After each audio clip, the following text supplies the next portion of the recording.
Okay, this was just a little a quick post fight video to Deontay Wilder versus Gerald Washington.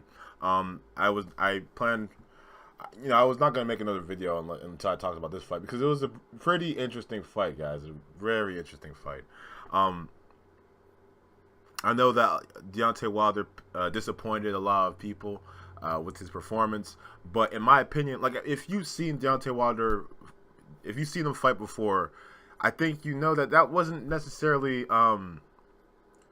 that's not the Deontay Wilder I'm used to seeing anyway. I don't know about everybody else, but that's not the Deontay Wilder that I'm used to seeing. But I will say this: Deontay Wilder, he seems to, like, whoever he's fighting, for whatever reason, it always seems like it's a competitive fight these days. Like Johan Duhaupas, Arthur Spilka. I mean, the guys that he's been facing recently, it seems like it's always going to be close until he finally puts him away with those hands of his.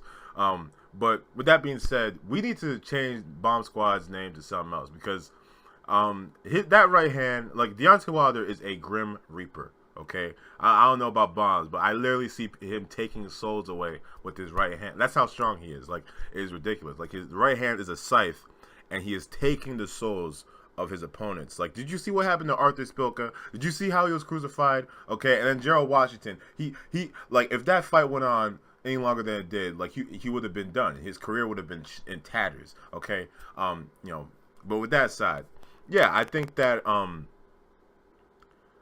I think part of the reason, like, if you saw, like, the opening bell, even then Deontay Wilder looked very lethargic. So in my opinion, I think that maybe Deontay Wilder might have just been a little bit mystified by the size of Gerald Washington, because to my memory, this is the first time I've seen Deontay Wilder up against someone that's his height and also fit at the same time. So that might have taken into account. Like, I remember sometimes when I'd back in my wrestling days, sometimes when I'd be put up against a guy that was that had a different size or build that I wasn't used to wrestling with, I'd be a little bit shaky in the first period as well. So I think that definitely came into account. But at the end of the day, Deontay Wilder still got the knockout.